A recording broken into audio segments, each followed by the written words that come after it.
A Bíblia ensina que a popularidade perante o mundo significa a morte. As ferramentas mais eficazes de Satanás são a conformidade e o comprometimento. Ele sabe que um homem plantado no meio de um povo pagão é capaz de fazer com que muitas pessoas se voltem para Deus e declarem: porque não me envergonho do Evangelho de Cristo, que é o poder de Deus para a salvação de todo aquele que crê.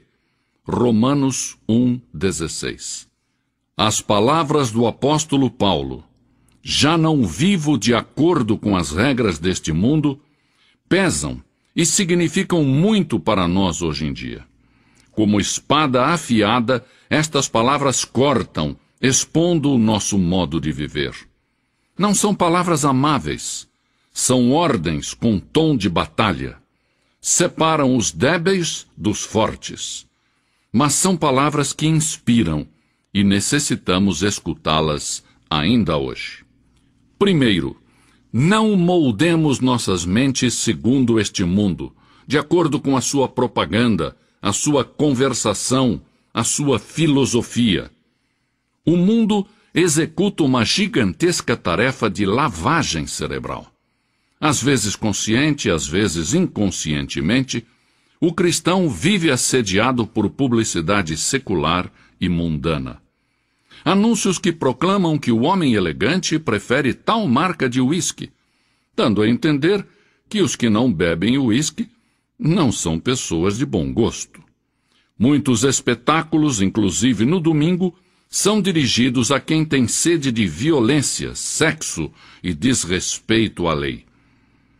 Parece que um cérebro poderoso e diabólico rege os assuntos deste mundo, e que o seu objetivo principal é lavar o cérebro dos crentes para que se amoldem a este mundo.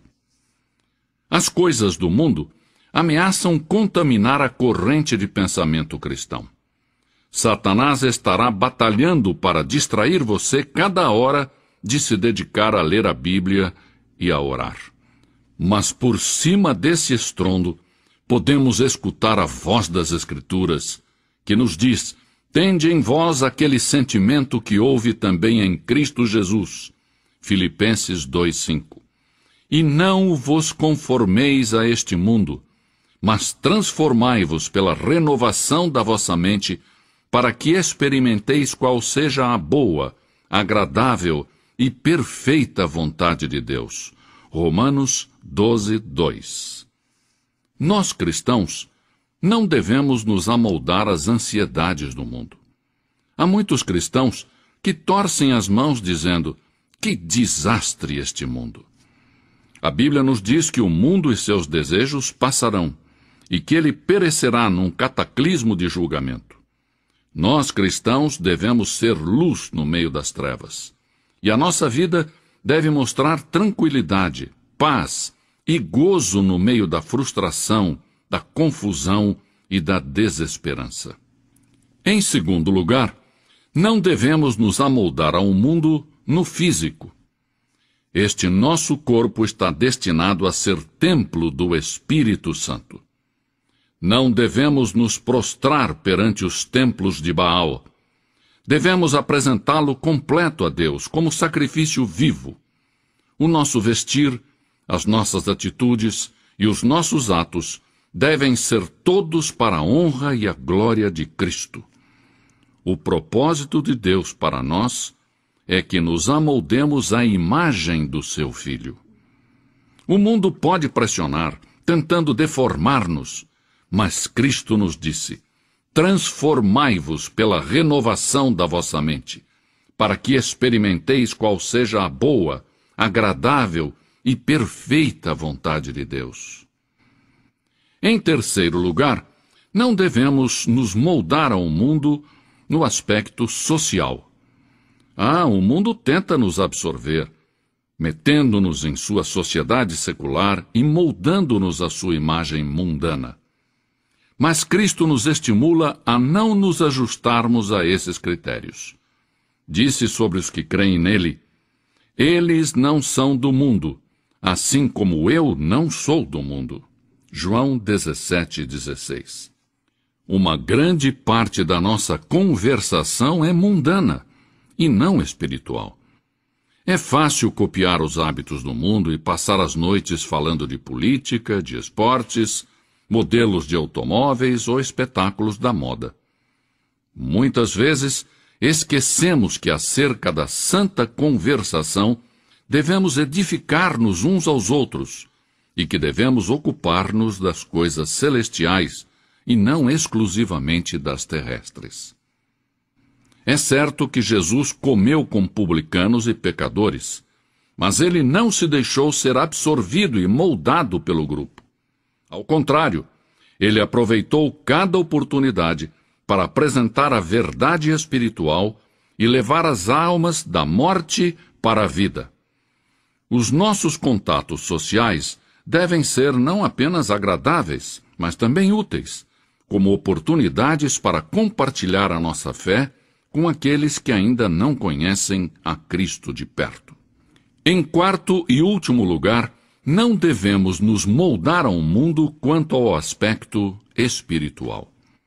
Não devemos ajustar-nos àquele que o mundo define como religioso, mas devemos esforçar-nos para cumprir o que Deus exige para sermos seus discípulos.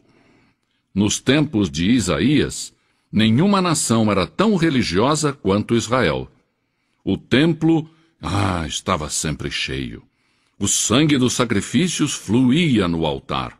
O povo observava estritamente as festas religiosas, e na casa de Deus ressoavam as orações.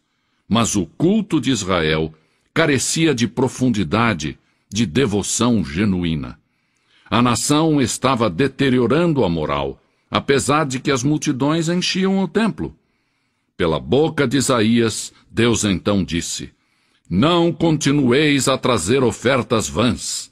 O incenso é para mim abominação.